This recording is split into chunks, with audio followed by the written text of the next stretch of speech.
in the old days, beachcombers often found strange leathery objects washed up on the sand. They didn't know they were shark, skate or ray egg cases, so they gave them mythical names like mermaid's purse or devil's purse. Speaking of purses, how would you like a little extra cash in yours? Fill out our Word on the Reef listeners survey and you'll go in the draw to win $100 Australian dollars. It only takes a few minutes and your feedback helps us improve the show and secure grants to keep bringing you awesome reef stories. The link's in the show notes. Thanks so much. Now let's dive into today's episode.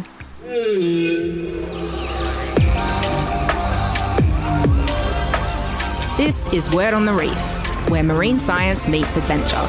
Join Tanya Murphy and Brett Goodban as we plunge into the wonders of the Great Barrier Reef and explore the mysteries beneath the waves.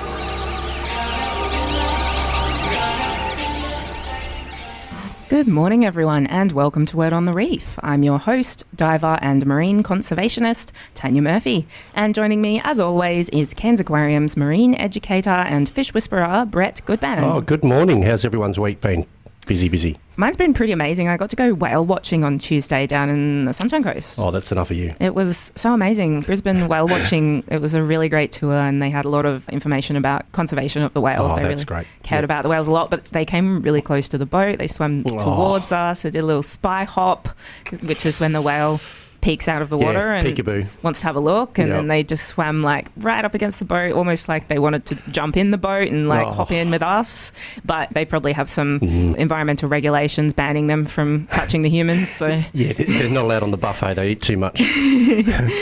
Don't let them near the shrimp buffet. Yeah, it's been a big season so far. Yeah, even like superhighway. Yeah, up here in around Fitzroy Island and massive. Cairns, there's been tons of whales and they have bounced back to about 45,000, I think. Yeah, so they've been taken off the IUCN critically endangered list. Yeah. Isn't that great? Yeah. You can do it. It's a really good news story. I think it's the only endangered animal in Australia which we managed to get off the endangered list so far. So let's start on the other several hundred that are... We'll tick them off. We get one at a time. Yeah, the whales are so inspiring. Everyone was just crying when they came so close to us, because we know when whale hunting was allowed, they got hunted down to about 100 individuals on the east coast. Yeah, they did. I think in the late 90s it got down to only 500 recorded migrating up the Queensland coast. Now it's like 35 to 40,000. Yeah, it's just so amazing. Incredible. And it just gives you goosebumps when you get to see them. It's such a privilege to be able to see them, and that they're coming back. Such inquisitive, intelligent creatures peeking out of the water, taking a look at you. It's something every diver remembers the first time they see them. Yeah, well, we didn't get in the water with them, but they came close enough that we could pretty much imagine that we were. So, yes, highly recommend that. But I think the season's going to be wrapping up soon as they head back to Antarctica. Doing the U-turn and heading back. Yep. So, Brett, today I actually want to talk about cyclones. Right. The full force of Cyclone Debbie started to hit this morning. Ferocious winds smashed the Whitsundays. Hamilton Island in the firing line. Tourists and residents taking shelter as the system slowly moved over. There's glass bouncing against the sliding doors. I'm just worried about those breaking in, because once those break in, we'll have to think about huddling in the bathroom. Many took to social media as they waited out the Category 4 storm. Every now and then your ears block and your head feels heavy from the actual pressure of the cyclone. A day they'll never forget. Just like freight trains coming through left and right, you know, and it's a green carpet outside. The trees are just going wild. The place is just shaking continuously. In 24 hours, a tropical paradise transformed by nature's fury. Slowly, Debbie moved towards the mainland. As you can see, we're getting melted here at Early Beach. Yachts damaged from the pounding force, moorings snapped, boats smashed into rock walls. Wind gusts in excess of 260 kilometres an hour were recorded near the centre of the storm. So here in the tropics, they're a natural part of life, but thanks to climate change, they're becoming stronger and more destructive. Yeah. Monster cyclone Yasi smashes into far north Queensland, causing massive damage and heartbreak. Just look around, everything is just gone. The worst tropical storm in living memory has left residents in far north Queensland picking up the pieces. Warmer seas and hotter air caused by humans burning fossil fuels are fueling more powerful storms. To put that in perspective, in the last 20 years, we've had 15 severe cyclones on the Queensland coast. That's categories 3, 4 and 5, compared with only 8 in the 20 years before that. And if you, on a map, overlay the tracks of all those cyclones, you can see that they have battered every corner of the reef over the last 20 years. Yeah. Now, there was a short break from severe cyclones between 2021 and 2024, and in that time we saw coral making a bit of a comeback. But then we had 2 severe bleaching events and devastating floods, and with oceans now at record-breaking temperatures, it may be just a matter of time before the next severe cyclone. So, Brett, in your years of diving, have you witnessed a before and after first-hand effect of cyclones leaving behind impacts on the reef? Yeah, absolutely. Yeah, it's heartbreaking. Yeah, is there like a specific site that sort of you saw? Yeah, northern Coral Sea, up around Cod Hole, up around that part, just north of Lizard Island. I just couldn't believe it when I got in there because I'd been off for a week. Cyclone hit, went back out, jumped in the water, and I just couldn't believe it. It was like barely recognisable. Yeah, it was awful. But also the behaviour of all the animals as well that we see every week had changed. So they copped a battering, didn't they? Yeah, they did. Yep. For me, I know I've come across rubble fields in my dives. I started my Great Barrier Reef diving career in late 2011, right after Cyclone Yasi, one of the most severe cyclones ever. Yeah, that was a monster. And you can see the places where the beautiful coral gardens were reduced to piles of broken fragments. And the saddest part is that many of those rubble fields don't really recover or still haven't recovered to this day. Yeah. Because the rubble shifts and rolls around in the waves, stopping new corals from ever being able to take hold. But there is hope. Today we're speaking with someone who's turning those underwater wastelands back into vibrant coral gardens. Joining us is Frida Nicholson, marine biologist and Australian and Coral Sea Program Manager for MARRS Sustainable Solutions. Frida, good morning and welcome to Word on the Reef. G'day, thanks for having me. Good Excited morning. to be here. Welcome to our show. Thank you. Yes, great to have you on this show. Just quickly though, before we dive into rubble restoration further, I want to give a big shout out to our newest Patreon supporter, Dr. Sally Gregory. Sally's a passionate diver who also runs an underwater cleanup project at Tallabudgera Creek on the Gold Coast. So if you'd like to support Sally's amazing work, I'll drop a link in the show notes to the Tallabudgera Creek cleanup project. And just a reminder, Word on the Reef is a not-for-profit passion project. So if you're enjoying the show, you can help keep us afloat by joining legends like Sally, Reese, Gemma, Rodney, Emily and Alyssa as a Patreon supporter for as little as $5 a month. You can sign up to become part of our Fin Club at patreon.com/Word on the Reef podcast. And of course, I'll put the link in the show notes at wordonthereef.com. Now, back to today's guest, Frida. You work for MARRS Sustainable Solutions, and so I want to be clear for any listeners who might be a bit confused. We're not talking about building coral reefs on the planet Mars. No, we're not there yet. Although that would be kind of cool. It would, wouldn't it? Maybe one day. Yeah. We're talking about the company that makes MARRS chocolate bars, who are the sponsors of your reef restoration project. And to be clear, Word on the Reef is not receiving any sponsorship from MARRS, so I'm not here to tell our listeners that you should all be eating more Mars bars to help save the reef. But No, but deliveries of Mars bars will be welcome. So, Frida, your rubble restoration project involves an innovation called a Reef Star or MARRS Star. What is a MARRS Star and how does it work? Yep. Yeah, so you're right, a bit confusing, Mars, but no, it's happening in the ocean, it's not happening in outer space. So MARRS also refers to the Mars Assisted Reef Restoration System, so MARRS with a double R. I see what they did there. Yeah, nice. Yeah. So basically, the main restoration method that we use is a reef star. So it's a hexagonal steel structure. It's sort of a star shape Obviously, we're on a podcast, radio, so we can't have a picture of it, but just so I can If you look at it describe from the top, it's like an asterisk of rebar. Exactly, hexagonal shape, And basically what you can do is you can use a whole bunch of those in a sort of a web formation to fill out those areas of dead coral rubble, like you were talking about, that are moving around in the waves and don't have any stable structure to them, so no corals can grow on them. And what the structures do is they actually can stabilise that rubble so that corals can start to come in and repopulate the degraded reef. Right, okay. So if you look at it from like a sky view, it looks like a honeycomb pattern because all the hexagons of these reef stars fit together, and then you can just cover these vast rubble fields with them sort of interlocking. And you're the best one to describe them. No, that's all right. That's the beauty of it, is the hexagonal shape, because it can sort of be built out in a pattern like that. You can build it around odd-shaped areas of reef that might be degraded. So you can actually build around, if you've still got some areas of structure there or some live coral on the reef, you can quite easily build around it and fill out those degraded areas so that the entire reef has what a great idea. The potential to... Because once the corals become established within that area, then it's all stable, isn't it? Exactly, and then they can just grow off it. And then it sort of just builds up upon itself and forms back into a reef again. Perfect. Yeah, it's kind of like using mesh or wire, when you're building a retaining wall or next to highways and stuff, when they put up things. Similar to when they lay concrete. They put the rebar in so the concrete can hold it in together, and then once it's established, then you can build on it. Yeah, but instead of concrete, you've got limestone, which is laid down by the corals. That's it. That's a perfect analogy. You're welcome. Yeah. Okay, so how do you obtain the fragments of coral to plant onto these reef stars? What we do, in addition to actually putting the reef stars down themselves, we actually do tie coral fragments on as well, and it gives it a bit of a kickstart.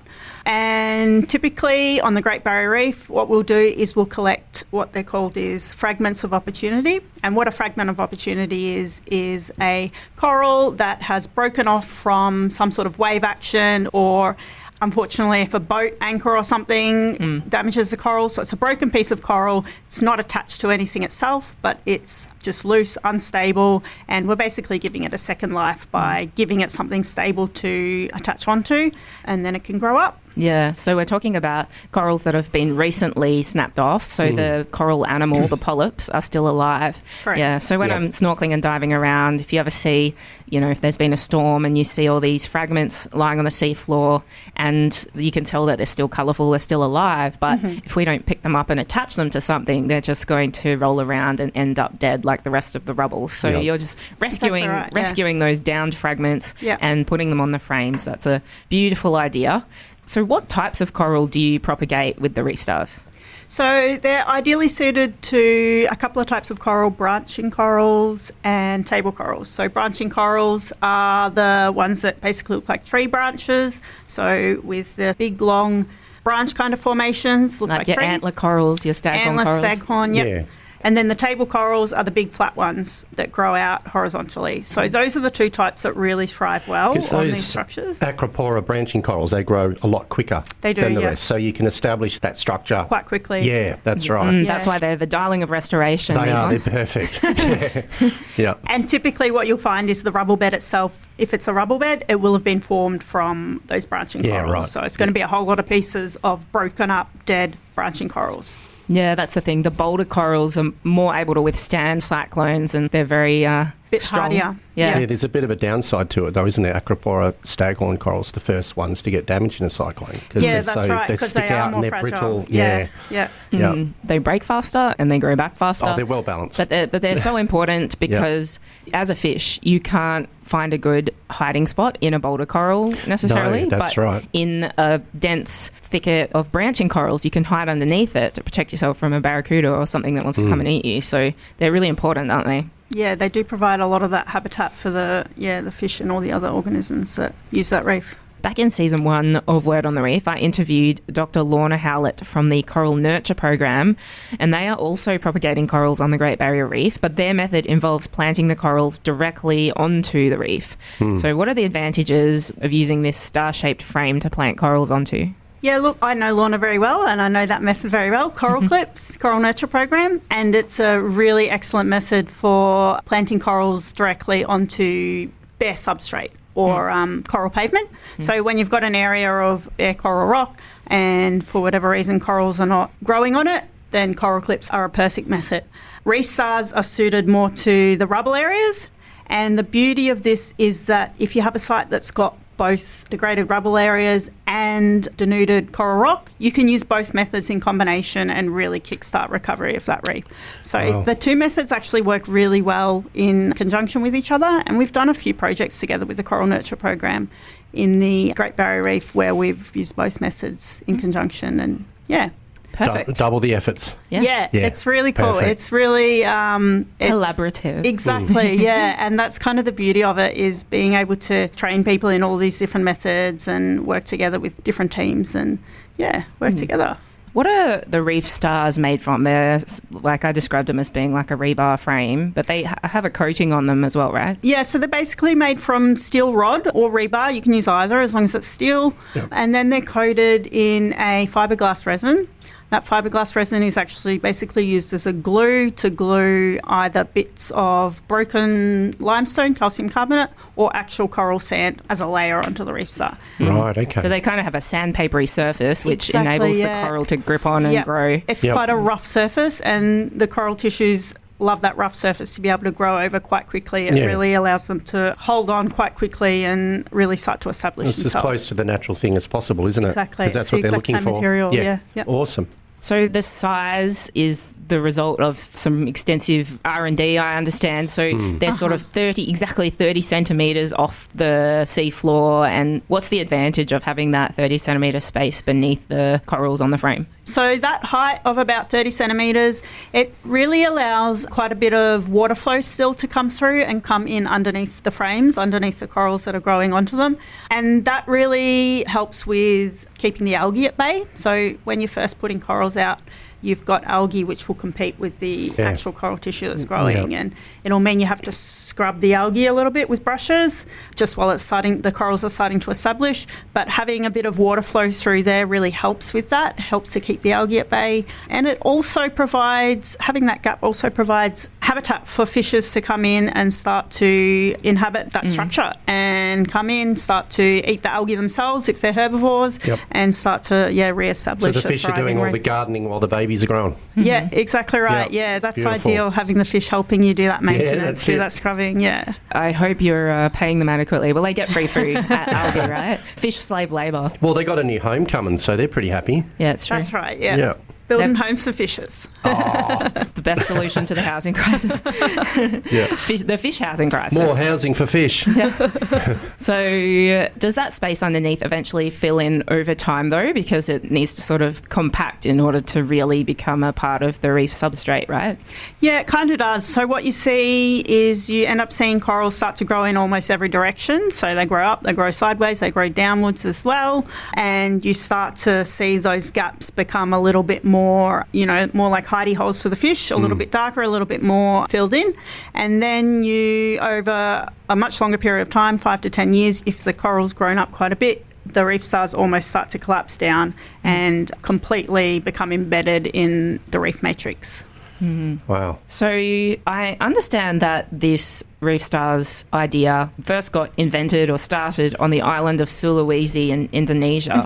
Can you tell us a bit about that story, how it got started? Yeah, sure. So it is a MARRS initiative, so MARRS Incorporated, which is a global confectionery and pet food brand. And basically the way it started out is MARRS had a bunch of cocoa factories in Indonesia, including in Sulawesi, and the idea was to look into some alternative livelihoods for some of the people that are working in the cocoa farms and working in the industry. Are there other ways that these people can earn income aside from just focusing on this one crop? So Indonesia... Because you told me that the season for working on your cocoa plants is short, and the locals were struggling in between that. And it's quite a long-term crop as well, so you won't actually see the returns on it for, I think it's a good 3 or 4 or 5 years after it gets planted. Yeah, okay. So Indonesia being a country of, I think it's 18,000 islands, it's surrounded by ocean and a lot of coral reef. So looking at alternative livelihoods that revolved around the ocean was a bit of a priority. And They were looking into a few different aquaculture ideas, so culturing ornamental fish so that people don't harvest them out of the ocean, basically. That was a cool idea. Yeah, that's awesome. And then sort of got into this idea of growing corals up and using hexagonal structures for different things, because they do work out really well in being able to build out large areas. But then the team started to realise that the actual coral reefs around the area were actually really, really degraded in the first place. So they kind of shifted their focus a little bit to thinking about whether they could actually bring corals back to the actual reefs themselves and actually restore those natural areas of reef. Mm-hmm. Yeah. Well, so that's kind of where it got started. That's such a great initiative, isn't it? Like letting the people help their own backyard with a little bit of support as well. Yeah, what a great idea. All the genius solutions for the world are win-win-win situations, as in like it helps the people to have a livelihood and it helps the environment at the same time, because those things are intertwined. You need to have long-term sustainability of your resources in order for people to continue having jobs and a strong economy. So those are the types of innovations we need in the world, and that helped those local people to have another project that they could do. And I'm happy because two of my favourite things, chocolate and coral reefs, like everyone's favourite things. Everyone go out and buy a MARRS bar, you're helping. No sponsorship has been received. No sponsorship, no. We don't have any MARRS bars in here yet. No, I didn't bring any MARRS bars in today, sorry guys. No, just chocolate. We're just pumped for the coral restoration. Just so good. So there's environmental issues in Indonesia though, which we don't have here on the Great Barrier Reef. Particularly one of the reasons they really wanted to restore the Rubble reefs near Sulawesi is because of blast fishing. Yeah. So that's just awful. In case there's any listeners who aren't familiar, what is blast fishing and why is it so common in Indonesia? Yeah, so blast fishing is actually the practice of using dynamite or using some sort of explosive to actually kill the fish effectively, kill a whole lot of fish at once so that you can get a really big catch and really quite quickly get your fill of fish for the day. But what it also does, obviously, because it's an explosion, is it breaks down the reef itself. And that's what was causing all of those rubble beds that we were seeing in Sulawesi. And they're also in other parts of Southeast Asia as well. And look, it was the Western world that brought these sorts of technologies to this part of the world. So it's not necessarily something that we can blame people for. It's just something that works really well. It's technology that works well, works quickly, and so of course people are going to embrace it. Yeah, I understand it was actually World War II soldiers in the area that taught and showed the local Indonesians how to do it. I mean, for thousands of years before that, they were using their traditional throwing a hand line out of the canoe or making nets, and then apparently Western soldiers were like, what are you doing that for? Just throw some dynamite in the water. We've got some extra dynamite on the ship, just use that. Yeah, and unfortunately it's sort of a quick fix because it does produce a ton of fish in a very short space of time. You just scoop them up and then you're done. And apparently these fishermen are making a lot of money, a lot more than what they can in any other roles in these islands. So it's would they be collecting whole fish though? Wouldn't they be picking up bits? Excuse my ignorance, because I try and block this sort of thing out, but now my ADHD brain has gone nuts. What are they scooping up after they blow them up? Like, is there anything left? I don't know. There's a flipper. There's a tooth. They must have a certain technique, like putting the charge below the fish, so it just stuns them. So they just fly out of the water and land in the boat. I think it just produces sort of a stunning. I read that they actually dive to place the bomb in place. They don't just throw it over. Well, there's different techniques, but like a diver will actually go and put the bomb in place. So they make all the effort of going in the water with the fish when they could try and collect the fish, to put the dynamite in there to blow them up and pick bits up. I guess we'll need to talk to a different expert who specialises in that at some point. But there's economic reasons, that they need these livelihoods. But there are solutions, as we mentioned. There's ways to get them involved in the Reef Star project, or, what are some of the solutions to the blast fishing problems, do you think? Yeah, so at the sort of our flagship site in Indonesia, in Sulawesi, we've got quite a large coral reef restoration program there, and part of that has been a bit of just education about some of the issues with destructive fishing methods and just education on how important sustainability is in terms of looking after the environment so that it will provide for you into the future. And that's also involved actually providing livelihoods for this community island to actually restore their own reefs as well. So there's quite a few people on the island who are really interested in it and have gone out and learnt to dive and learnt how to do restoration and are actually actively participating in the restoration as well. So there's starting to be a bit of a better understanding about the importance of reef health as a whole in order to provide fisheries and provide those benefits into the future. It's also generational too for them, isn't it? Do you know what I mean? Like this next generation coming through, the young ones are starting to learn that different way. Yeah, and that's what we're seeing. A lot of the young people are just so interested in it and they're really being the champions of it, which is really, really cool. Yeah. So I understand that somewhat of a marine park was set aside as well for the fish to be able to be left in peace, and the education with the locals being that the fish that they're catching are so small and not as numerous anymore because the blasting has removed all their habitat. And so being able to explain the benefits of if you leave these protected areas, then you will actually be able to have more fish and bigger fish. Yeah, so and like explaining just like the overflow effects of putting aside marine protected areas and all of that education. I don't know how big tourism is in Sulawesi, but in a lot of areas, transitioning the local economy to tourism, or some part of it to tourism, instead of relying just purely on fishing, it gives an added economic benefit for the locals to protect those reefs. And it's such a gorgeous part of the world too. Frida, let's rewind a bit and find out how you came into this exciting story. What's your background? Where did you grow up? And then how did you end up coming to be involved in this project? So I actually grew up down south in Victoria, middle of Victoria, Macedon Ranges, so kind of landlocked, nowhere near the ocean.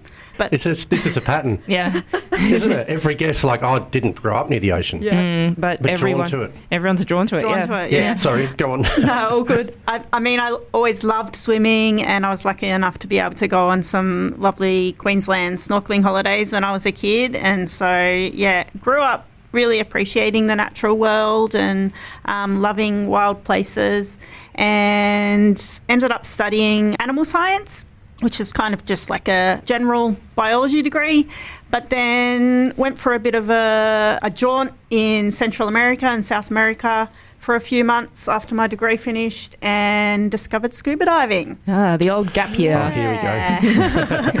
That phone call to mum and dad, like, I'm not coming home. Yeah, see you in 10 years. I'm becoming a scuba diver, in fact. Not quite that much, but basically discovered scuba diving and thought, I'm going to go back to uni and study marine science now. I love it. Oh, it's so life-changing. Like everyone's stories that we interview, it's like once you fall in love with the ocean. Once she gets in your veins, that's it. Mm-hmm. Yeah, it was a bit like that. So moved to Queensland after that. Been in Queensland for 8 years now. Call myself a local now. Yeah, and that's kind of where I got involved in all of this restoration stuff. Yeah, and so you did your JCU Masters in Townsville. Yes, yep. And then you went to Sulawesi as well. Yeah, so I was in Sulawesi. I was volunteering on a project called Operation Wallacea, which is based out of the UK, but it's got sites all over the world. And from there, I sort of fell in love with Indonesia and decided to look for more opportunities in the country, and found this opportunity that was basically helping the MARRS team set up their monitoring program for reef stars for the restoration projects. So I went over there for a year and helped set up their monitoring, and after that came back to Australia, and there was an opportunity to help with bringing the method to some sites in Australia on the GBR. Yeah, here we are. Yep. Yeah. So when you said the monitoring program, they came up with this idea for the reef stars, but you needed to do a lot of scientific monitoring to check how well they were working. Yeah. So how well do they work, after 10 or so years since they first started planting them in Indonesia? How successful is the survival rate and the growth rates on these stars?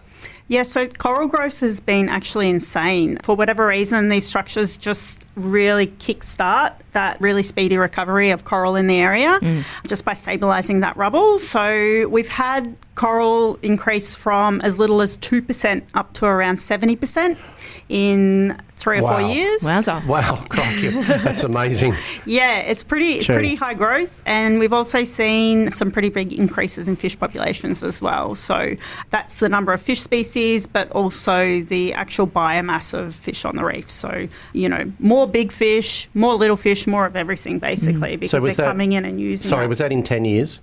So in 3 years, 2 to 70%. Yep. And there's different growth rates at every site around the world. Everywhere's going to behave slightly differently. Yep. But that's the standard we're seeing in Indonesia. We're seeing pretty similar growth rates on the Great Barrier Reef as well. Depending on the site, again, every site's different. Offshore sites are a little bit quicker growth rates than inshore for various reasons.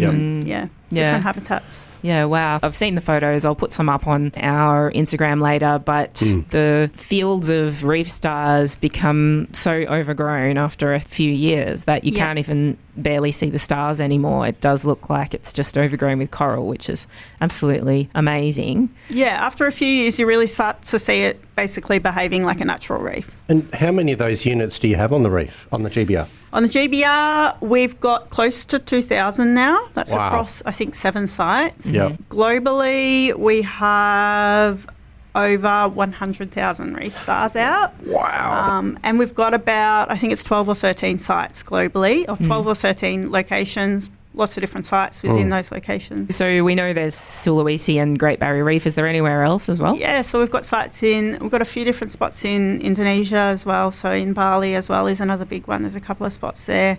Malaysia as well. Maldives, we've got quite a few sites in the Maldives. Quite a few of the resorts in the Maldives have embraced this method, which is really, really cool. Kenya as well, so over on that other side of the Indian Ocean. And then we've also got a few sites in the Caribbean too, so Colombia, Costa Rica. 100,000, that's giving me goosebumps. It's really taken off. Cool. It's like a starburst. It's a supernova. It's just of reef amazing. stars. What incredible work you guys have done. That's incredible. One really cool project was when you used the reef stars to build a reef in the shape of a word. Can you tell us about that? Oh, good. Yeah, so this is at our flagship site in Indonesia. We've built out the word hope in the reef, it was an area of completely degraded, it was a big rubble patch, and we built out the word hope in reef stars, and that was in 2019, and now it's just completely unrecognisable. It's completely covered in coral. It's got multiple layers of different sorts of coral growing on it, and you can, apart from the fact that it's the word hope, you can't tell that it's a restored reef. It looks completely like a natural reef. Yeah, I've looked up the pictures on the website and it just looks incredible from the drone shots. You can see it. You can see it on Google Earth. It's amazing, actually. Look it up at home, guys, online. It's beautiful. Yeah. So where and how is your factory for building the reef stars? Who's building them? So the whole idea of it is they use quite cheap and quite readily available materials. So you've got your steel bar, you've got your fiberglass resin, which is just like a boat building resin, and these structures can be built really cheaply and easily basically anywhere in the world by local communities.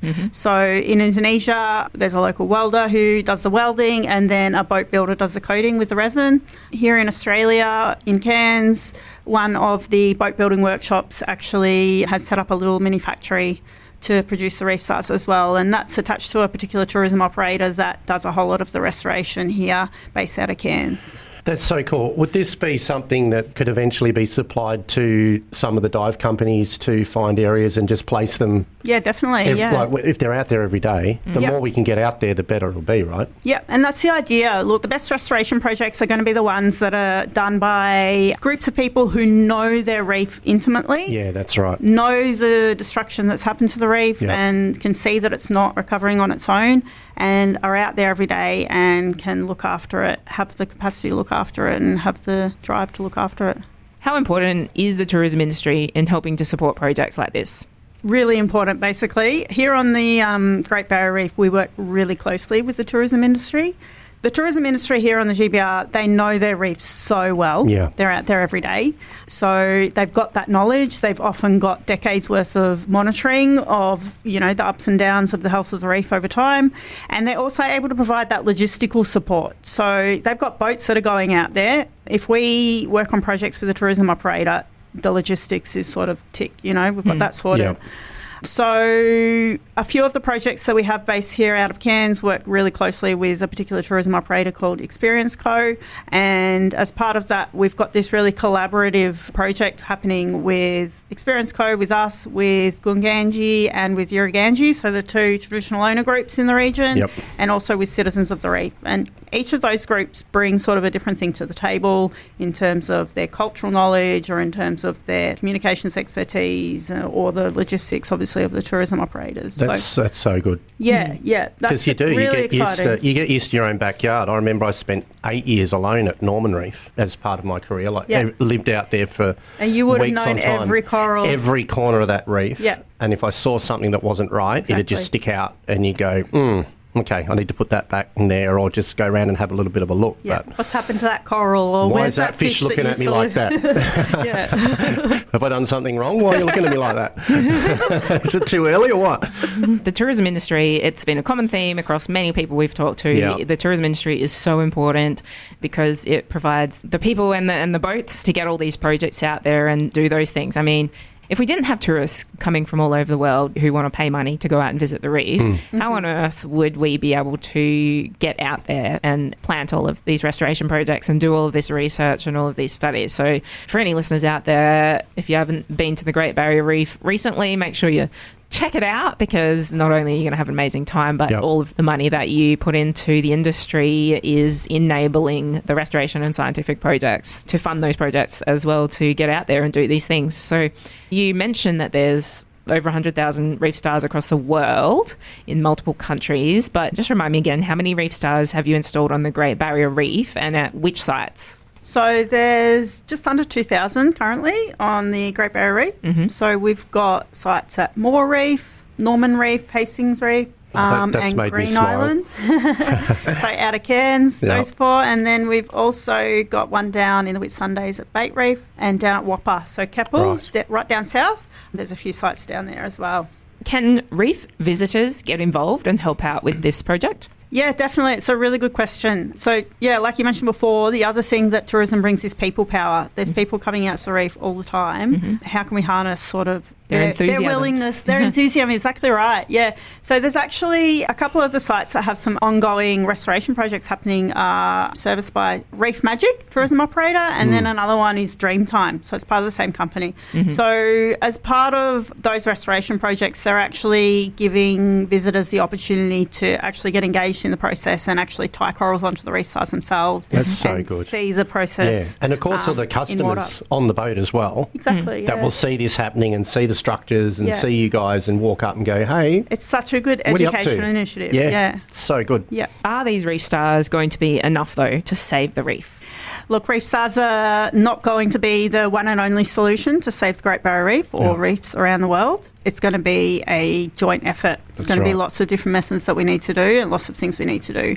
One of those is definitely tackling climate change and trying to slow down the warming oceans, which are causing these global mass bleaching events and these increased destructive cyclones. So that's definitely one of the things. But the other thing we can do is we can support programs that are doing things like this. So we can vote with our wallets. We can support companies that are actually demonstrating that they're doing real in-water initiatives with actual outcomes. So think about what you buy and think about the different companies that you support and use that as a way you can actually make a difference. That's such a good message, which I put at the end of my shows, is we're doing everything we can, but we can't do it without you. We all need to work together. It's a group effort.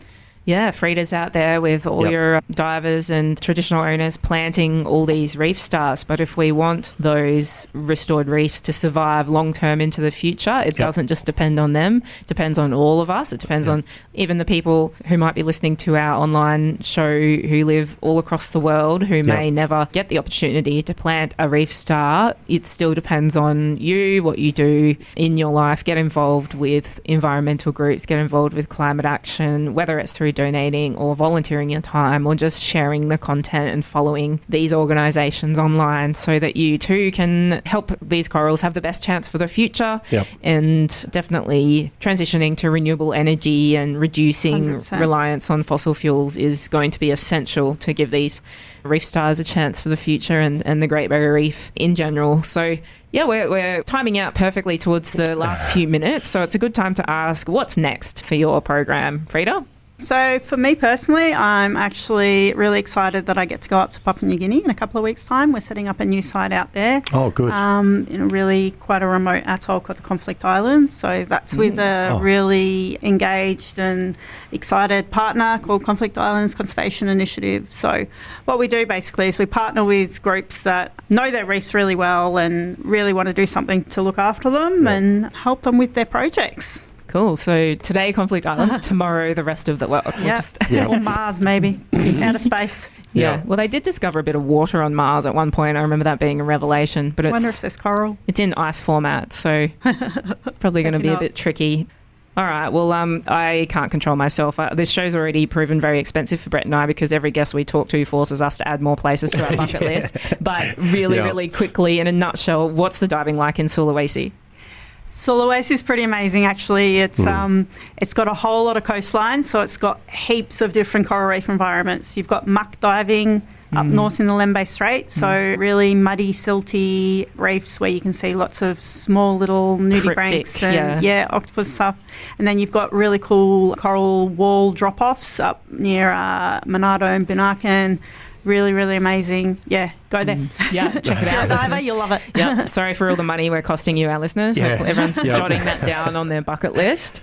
Okay, so Frida Nicholson, marine biologist and manager of the MARRS Sustainable Solutions Reef Restoration Program on the Great Barrier Reef and Coral Sea. Thanks so much for all your amazing work and thanks for joining us on the show today. Thanks for having me. It's been a blast. Thanks so much. It's been a great chat. Yes, and thanks to you, all our listeners, for joining us on Word on the Reef. Brett and I will actually be away next week, but we'll be back live the following Friday, the 19th of September, with more awesome marine science adventures. And don't forget to follow us on Instagram at instagram.com/Word on the Reef podcast. That's all for this week. Best fishes. Have a great week, everyone. See you next time. Bye.